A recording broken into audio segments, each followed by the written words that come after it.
It is a brand new episode of Flyers Daily. How about a Monday episode in September 8th? Flyers Daily, as always, brought to you by Ticketmaster. Make more memories live to discuss all things imminent. And imminent, I mean very soon. Joining us from PhiladelphiaFlyers.com, NHL.com, and HockeyHotStove.com, it is Bill Meltzer. Bill, welcome to hockey season. We are here. We're here. Long time it feels like since there are any pucks in the ice in any kind of meaningful way for the Flyers. So just let's get it going. Bill, did I see in the new CBA there's no more fitness testing, and that means that the old Torts rope went with Torts when he was let go back in March. Yeah, yeah. Probably got the rope hanging in the barn right now. Yeah, I'm sure there's not a lot of players that are sad about that. So I'm gonna have to text Torts and see if he can text me a photo of the rope decommissioned and maybe retired. We'll see. We'll see if Torts comes back. But a lot to discuss in this episode, Bill. We're not just, as we're recording this, 4 days from the rookie game, which is coming up on Friday at the PPL Center in Allentown. Flyers and Rangers rookies Friday and Saturday.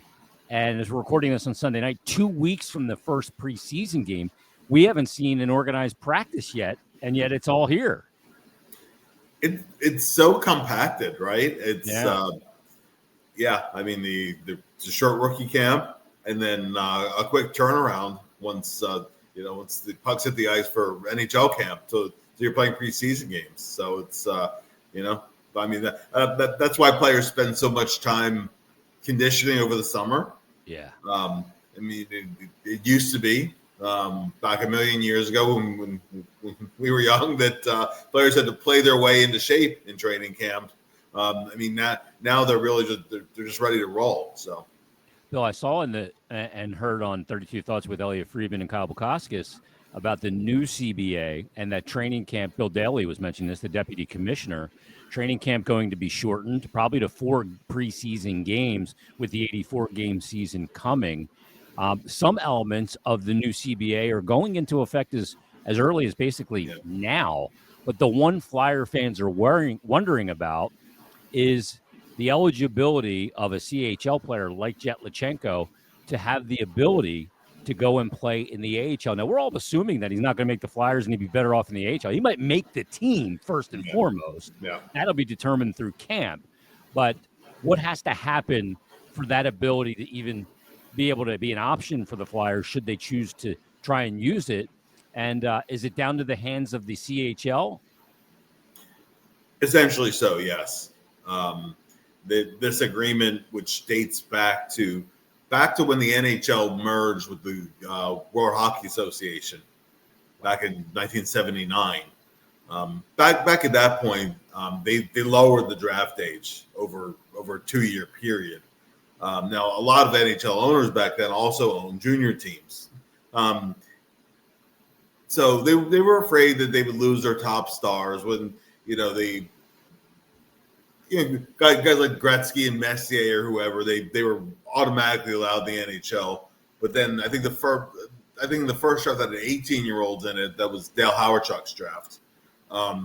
So basically they create an agreement that they didn't want players at 18 or 19 years old from CHL teams playing in the American League. And the AHL was on board with it and whatnot. So yes, the CHL has to agree to it.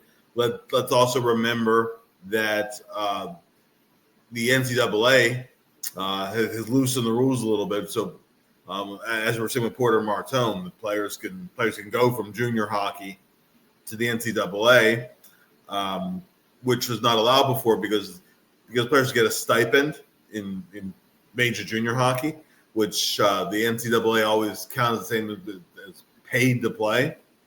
So once you played major junior hockey, you were not eligible for collegiate hockey.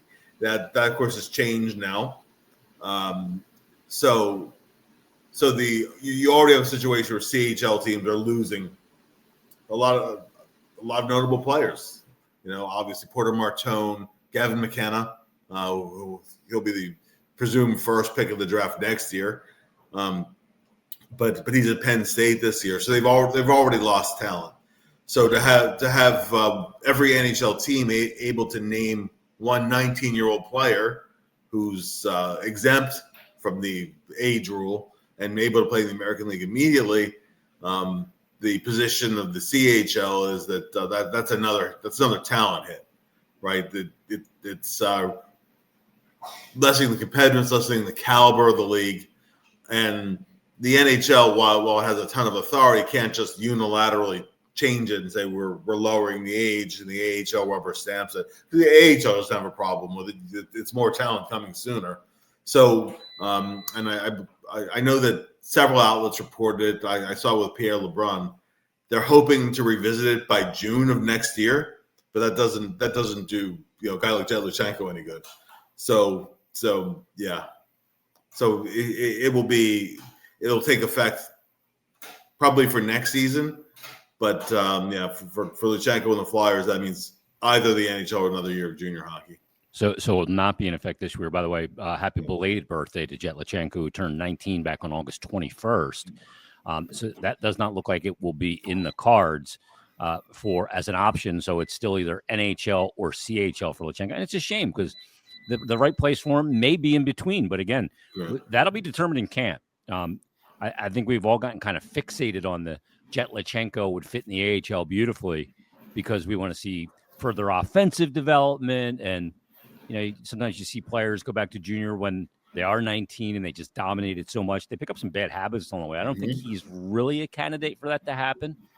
But I think this at least secures minimally that he's going to get a look at the NHL this year with that 10 games available. So we'll see where that goes. Of course, he did sign his ELC a couple summers ago.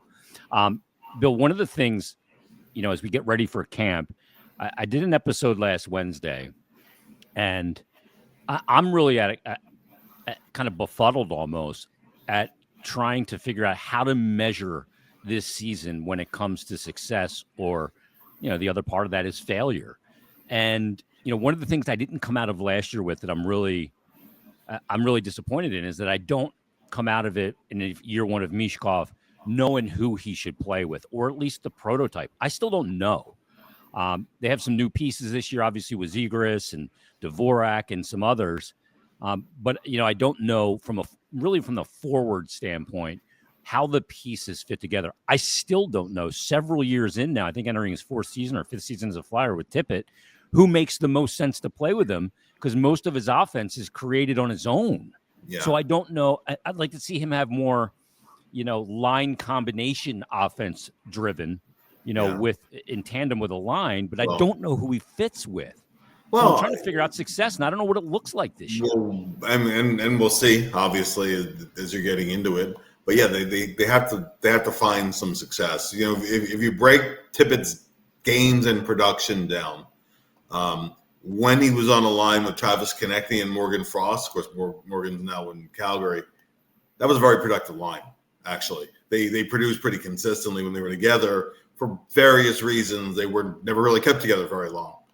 But he has to find a similar chemistry, whether that's with TK and obviously with a different center. There has to be a defensive conscience on that line. And that can come on the wing or in the middle. Or in the middle, yeah. It can come from different spots. So I think that's one of the things you definitely want to see. And when you're measuring improvement this year, I do think that having some kind of a steady, predictable line combination that involves Owen Tippett to me is one of those things that I think is an element of it. There's a lot of term that's committed to that contract. Yeah. And, he's knocked on the door of 30 goals twice and then took a step backwards last year. So that to me is right up near the top. And then obviously figuring out Michkov, who his long-term line mates are as well. You figure, again, Konechny's a possibility. Who's the right center for him? I don't know. I guess we'll see. Did that come with Couturier at the end of last year? I did. I sure did. I did. Yeah. I at the end of the year. I mean, I thought that that was something they could build off of, and in lieu of a true number one center. I have reservations about him with Zegras, but that's an option too. You could take a look at it. Again, this notion of, hey, just put Zegras, Konechny, and Mishkov together. Again, there's only one puck, and all three guys want to use it quite, at a very high level. The thing I really liked about Couturier with Mishkov is Mishkov obviously thinks the game at an elite level, pace, everything. He doesn't play at a high pace. He's not, a burner when it comes to skating. He can turn it on, no doubt. Neither is Couturier, but they're both very cerebral players. I remember a goal last year that was scored in the line was actually Mishkov, Tippett, and Couturier. And Mishkov, of course, is playing right wing, and he's on the left side of the ice in the zone. And there's an easy drop off to his left of Owen Tippett, stick up, cocked, ready for the one timer. But Couturier was smart enough to go, okay, we got to get somebody net front because you're never going to score from out there. So he drives the net, drives the D to the goalie to take his eyes away, and goes to the back door. And what does Mishkov do? He doesn't drop it off to Tippett for maybe a 40% chance to score a goal. He goes across the green back door, and Couturier taps it in. Yes. That's why you need a guy that can think. Yes. Yeah, no, for sure. And that's I remember that goal so vividly. Yeah. That's and we'll get into personnel too, but that's one of the things that I'm looking forward to seeing with Alex Bump, because he has that offensive anticipation too, where you will be able to create those kind of things where he might have a lower percentage option, but actually holding it a split second longer opens something up for him. And that the Flyers definitely need more of that. But you need a player that can think on that same kind of wavelength. It's it's crucial. It's kind of like the guys that played with Crosby. They weren't the fastest or the best shooters or anything, but they could think along his level. And he got a lot of guys paid a lot of money because they could think the game, and they could dissect what Sid wanted, where Sid wanted them to be. And, getting to those spots maybe isn't natural playing with certain guys, but it better be natural playing with elite players like Mishkov, or like I can imagine playing with Kucherov. Like you got to expect the puck at any time, because he'll deliver to you in a spot. Stick on the ice, head up, You're and ready. just look, because he'll find you. Yeah. It's just remarkable. Now, I was really taken back, Bill, in the responses I got about defining success. I read about 10 or 12, maybe 15 of them on the show on Friday, and a lot of people said a lot of the success will be defined still by individual development.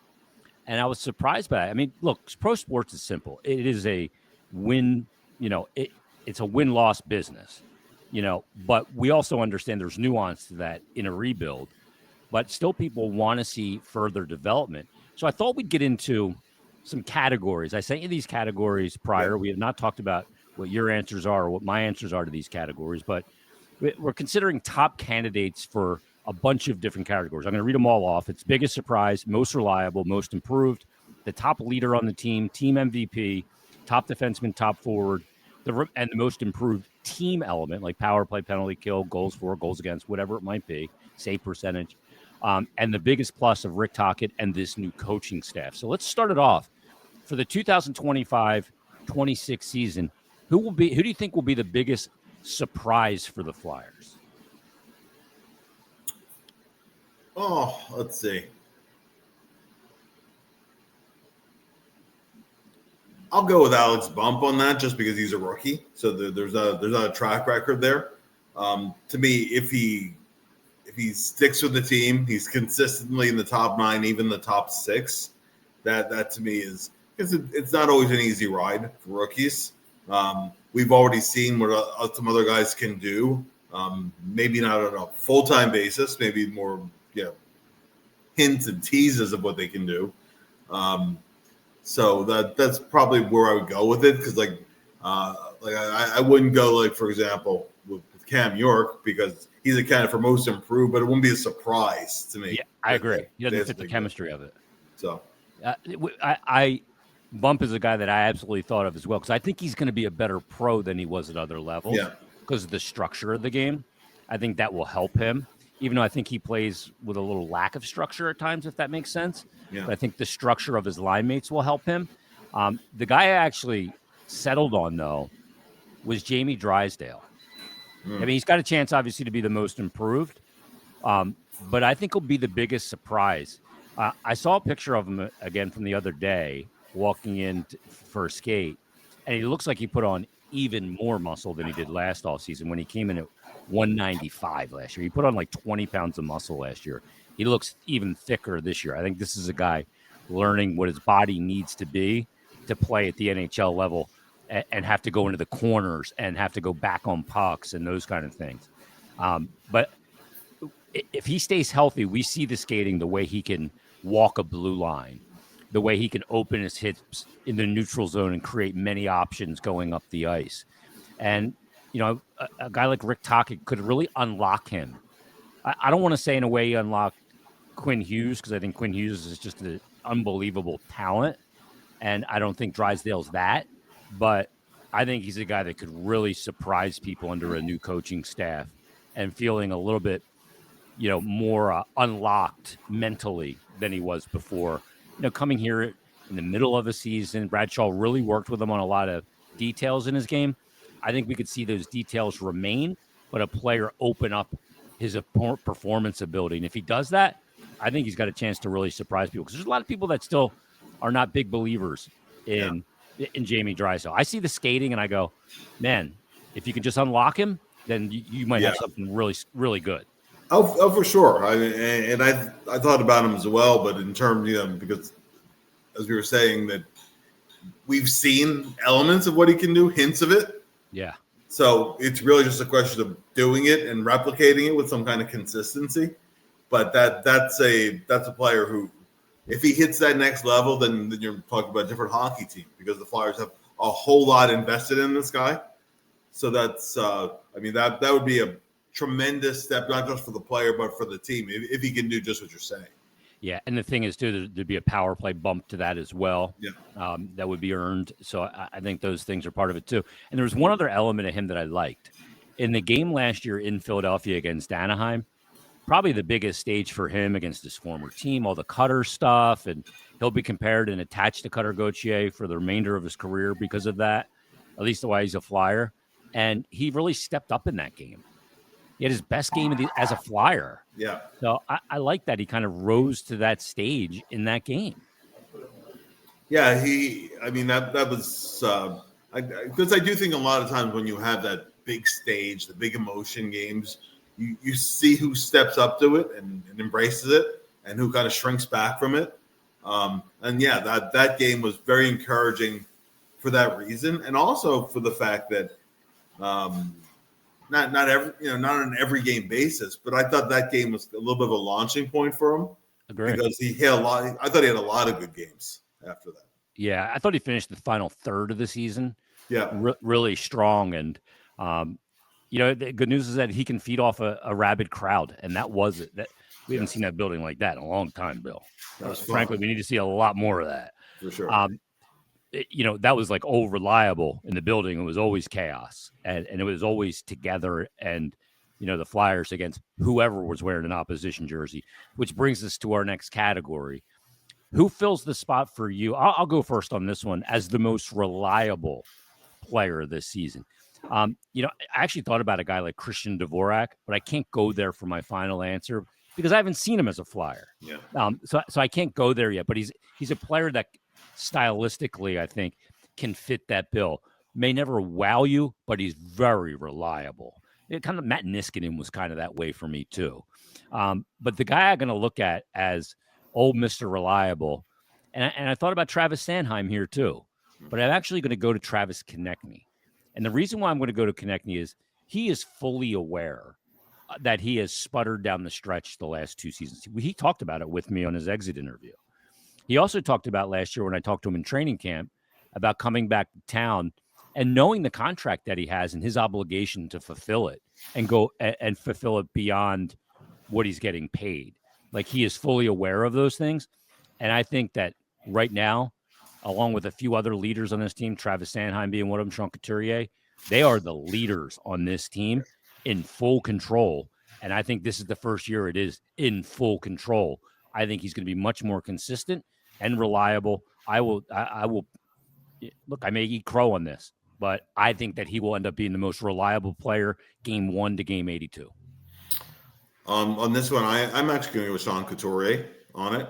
if Coots is going to get back to a much closer facsimile of the level he was at before the back injuries over the last couple, this would be the year. He finished strong. He started pretty strong last year too. Once he actually got moved back up in the lineup, I think there'll be a better relationship, better communication with the coaching staff. And, he still has the C on his chest. And I do think he takes very seriously, when he said that he's tired of losing. Yeah. And it's never, ever, ever, even when he was a 30 goal, 70-point guy, right? Back-to-back years, it was never about the points with him. It was really all about his all-around game. And, there was never too much variation. I mean, some games, he maybe would score a little more, a little less. You go on little runs during the course of the year. But in terms of his actual shift-to-shift play, that was one of the very best elements. He's one of the most consistent players, really in the whole division. That if Sean Couturier can get back to that and stay in a custom role in the lineup, because he was up and down the lineup. Moved to the wing at one point on the fourth line, Bill. And they moved him to the left wing too very briefly. I think that if he's in the middle, playing near the top of the lineup, and just playing the way that he has over his career, even I'm not expecting him to be a 30-goal, 70-point guy anymore. But if he can just bring that all around level, his two-way game close to where it can be, then to me that could be goes back to being just that Mr. Reliable over the course of the season. Then I think there's something there. So yeah, and he's going to kill penalties. He's going to take key draws. He's going to do all those things. The years where he had this back-to-back 76-point seasons, 31 goals, 45 assists in 17-18 in 82 games, and then 33 goals and 43 assists for 76 points in 80 games in the 18-19 season. Collectively in those two seasons, he was also a plus 36. So he wasn't just putting up points and giving up something the other way. It's never going to be his game to give up too much the other way. Bill, next category, I'll go first on this one again, is most improved. And when I think about the most improved guy, I so want this to be Owen Tippett. Like, we've talked about Tippett ad nauseum here on this podcast this summer. I so want it to be him. And he fits a lot of the elements of a most improved if he gets over 32 goals or whatever it might be. But I actually have a guy that's been kind of pooped on a little bit this summer. People wondering where he fits. I could see Bobby Brink being the most improved. I think Brink's a guy that the coaching staff was a little in his head at times. And I think it really kind of locked him up at times. We saw the chemistry he created with Cates and Forster. It was great chemistry and great possession. But the point totals weren't great. But I think Brink could have a big year because I think a lot of people are doubting him right now. And I think Bobby Brink's had a lot of people doubt him through his life because of his size and his skating. I think he's a guy that we could go, man, Brink had a really good year. He might be the most improved player. He's a candidate for it, especially if it's on the offensive side. Yeah. Last year he really, really worked on his checking game, and not just back checking, but in terms of up ice with the forecheck, winning some puck battles, those kind of things. He couldn't spell check, according to Torts, at one point. Yeah. Torts did say that. but I think that he certainly is a candidate for it. To me, it's Drysdale for the reasons that we spelled out. Yeah. I'll put one other name out there besides York, who we also mentioned as well. I'd like to see. I think you look in the net, and if you could really have Sam Ersson put together what he's done in stretches for pretty much a whole season, that would make him the most improved guy at probably the most critical position on the ice, no less. Yeah. So just given the names we've already discussed, I'll go with Sam on it. No, that'd be great, and it would provide you a little clarity in that. Yeah. And the net impact of a most improved being your goalie is you're a playoff team. Yeah. I mean, that's it right there. You're a playoff team because you're giving up less goals. When you look through this year and you go, okay, who's going to be the MVP? The easy answer, I suppose, would be Matvei Mishkov, based on the rookie season that he had. And I'm going to go chalk here. I'm going to say it's going to end up being Matvei Mishkov for a couple of reasons. I don't know that he'll have more points than Konechny, but he will be the MVP because I think he's going to have just so many big moments.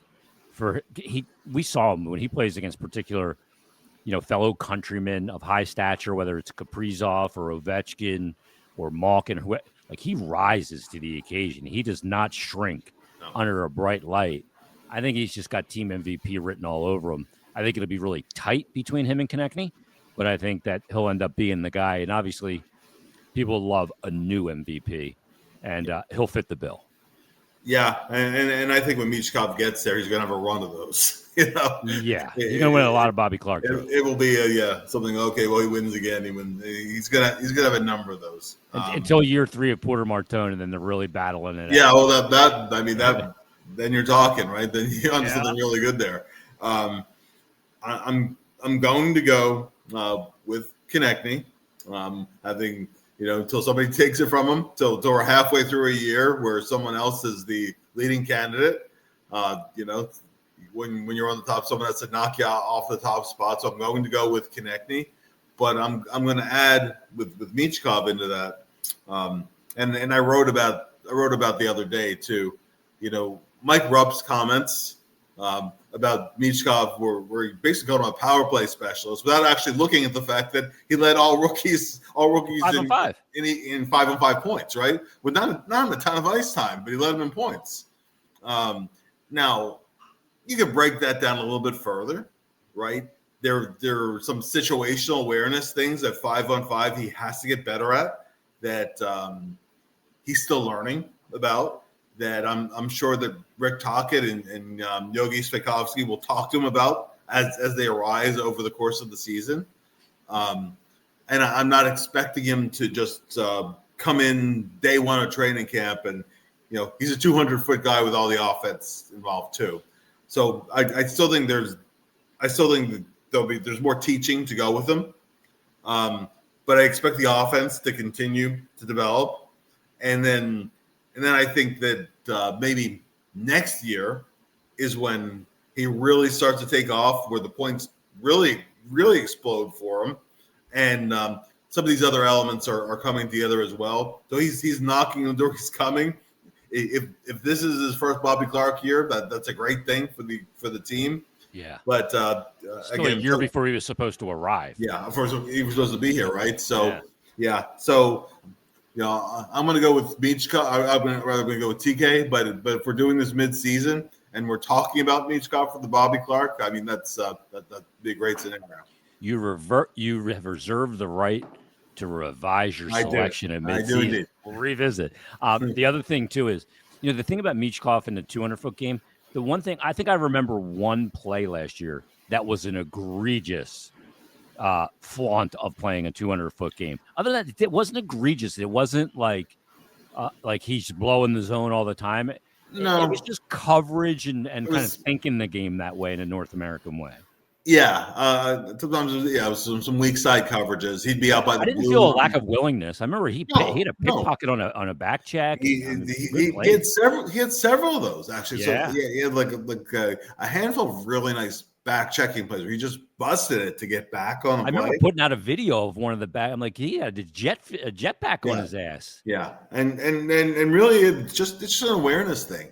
Just in puck support situations, not drifting to the wrong spot, or just being aware, staying with that up the ice. So I mean, it's there. He knows he's such a smart player. It's just a question of committing it to habit and continuing to grow his game. But I mean, I think the scariest part, Jason, is that he's just scratched the surface of what he can do as an NHL player in general. But on the offensive side, because that's what he's always going to be the number one thing he's judged from. Yeah. But but I mean, in the long term, this has to be his team, and I think he takes the next step. And how dare Mike Rupp call anybody from the Flyers over the past 4 years a power play merchant? Yeah, I well, mean, that's the other part of it for sure. God, have you watched the power play, Rupper?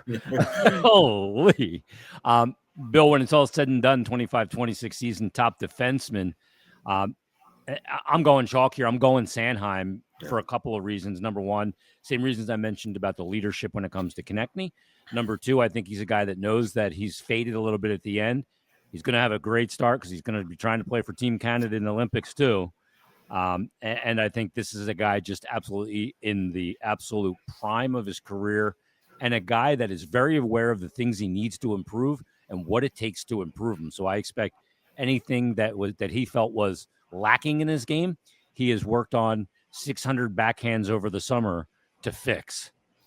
Yeah, very well said. And I agree with you on this one. I'm going with Sanheim. Just add to that if Drysdale and or York gives him a run for the money, gives some thought there. I mean, that's a best case scenario situation where you want the team to get to this year. Yeah. And that, I mean, because it's been pretty much a no brainer that it was Sanheim, right? The last several years. Relative to the Flyers personnel. So, I mean, it's Sanheim till someone proves otherwise, but, hopefully other guys give him a run for the money. I will say this. Cam York does have a shot to lead the team in average time on ice, though. Yeah. Because if he can get on the power play and the power play can improve, that will boost him over the minutes. Yeah. Because he'll kill penalties, too. So I think that can boost him. Top forward for this team, Bill. We've talked about Couturier being Mr. Reliable. We've talked about Konechny as the team's MVP. When it comes to all elements of the forwards, one of the top guys, since we've talked about those other guys that I'll bring into the equation for this, is a guy like Tyson Forster. Yeah. Now, obviously, there's some stuff predicated on his health and how he starts the year, the infection, and things continue to move in the right direction, as you reported a couple of weeks ago. And Danny Briere has made mention of. If that's the case, you have a really powerful two-way player. It scored 25 last year, still young, just got a new deal. He could end up being one of the really top 200 by 85 players on this team. Absolutely. And, I mean, he not just his scoring streak at the end of the year, just how far he's come over the course of the last two seasons. And last year he had a slow start. But always been a slow starter. Right. And hopefully he can avoid that. Yeah. Hopefully he can get off to a quicker start this year and just keep going from there. But what I will say about the slow starts is you learn something about a player, because it's kind of easy sometimes for a player to get down on himself, to not give up on it, but kind of settle for less, right? To be happy not to make a mistake rather than to make a play. And I think we saw him continue to grow as an NHL player. He's obviously a crucial forward for this team, and that's why they wasted no time in extending his contract, getting that taken care of. And also, while we're talking among the forwards, while Trevor Zegras is going to have a big say too, whether he's in the center or in wing. I mean, the Flyers, that was their biggest move of this offseason, was adding Zegras. And so where this team can get to, based upon what's come in, what's new, Zegras is a huge piece of that. So in terms of the unknowns, just in terms of what they're going to bring the team, I have Zegras kind of right at the top of that, because the forwards who have to take a step this year, get back to where he was a couple of years ago in Anaheim. If he can do that, then the Flyers are in a much better spot than where some people predicted they'll be. So he'll have a big say in that. If he does that, Bill, boy, the social media world will be going, can you believe that Danny Briere got Trevor Zegras for what he paid? Yeah. Pat Verbeek, they've been going crazy about that. Be pretty nuts. Most improved team element, Bill. You can power play, penalty kill, goals for, goals against, save percent. When you go into this season, what is the potential to be the most improved element of this team in total?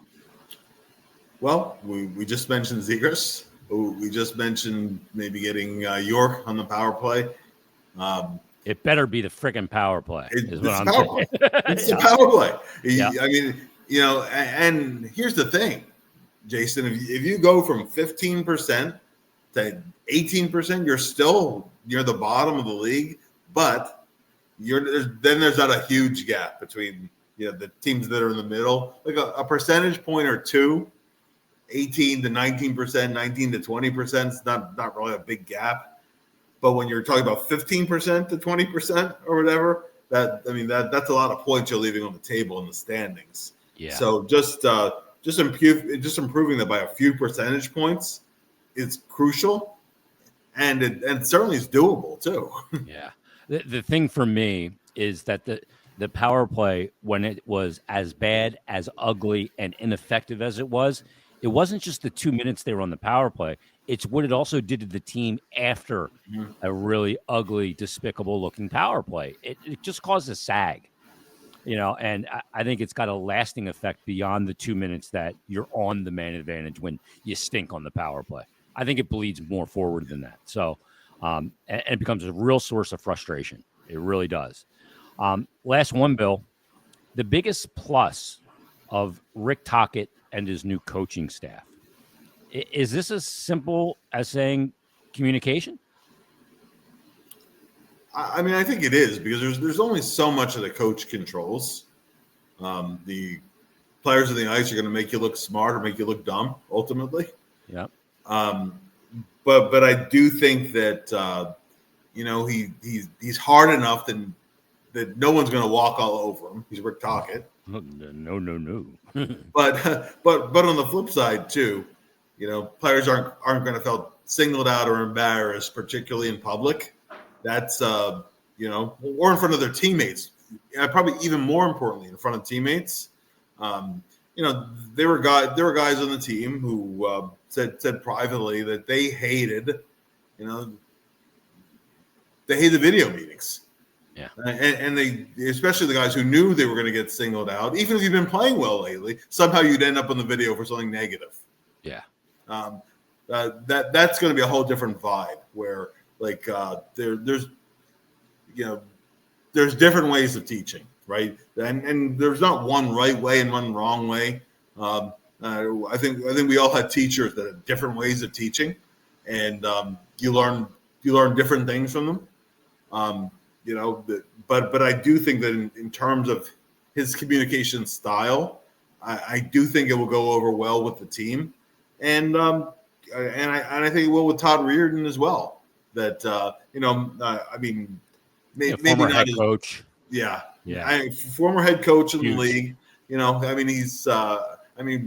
Bradshaw was a very good communicator too. Little different style than Todd Reardon. Bradshaw was very, very cerebral, more professorial. That actually helped him balance torts a little bit. Yeah. Talk isn't torts. Talk is talk. But I think Todd Reardon will add something to that as well. I'm interested to see how the entire staff works.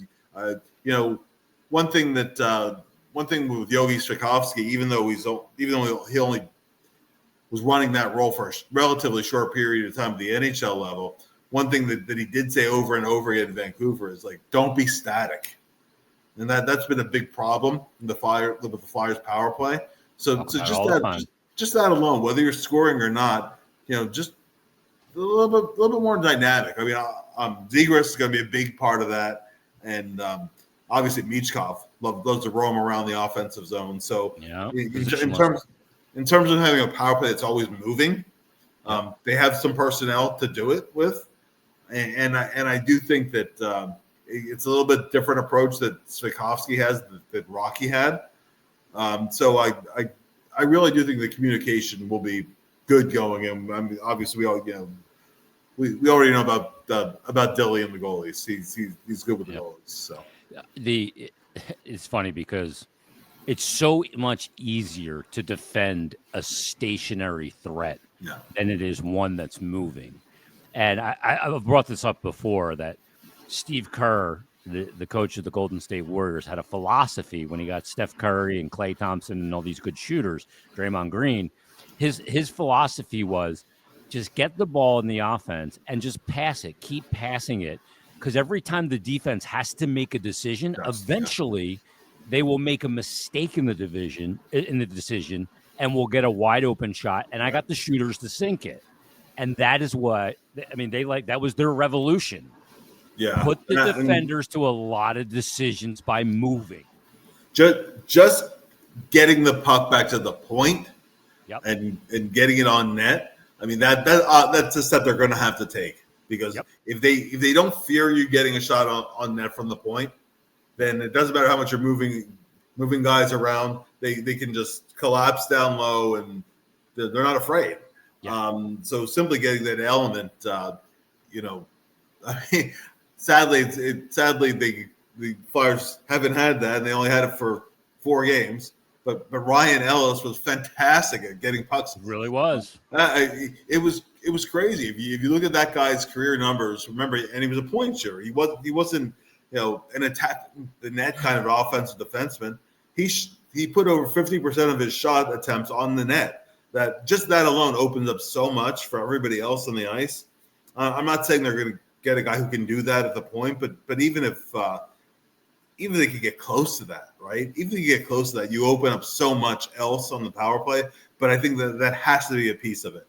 Hopefully Drysdale can do that. Hopefully a guy like York can show he can do that. That to me would be a huge thing to help the team move forward. I almost forget about Ryan Ellis and how perfect he would have been. Yeah. And we often think about how the Flyers got to this point. That trade and the acquisition of Ryan Ellis is a big part of it. The fact that he only played 4 games when he had 4 or 5 years left on his contract. Yeah, it's 2 years left. I did an article yesterday because I actually,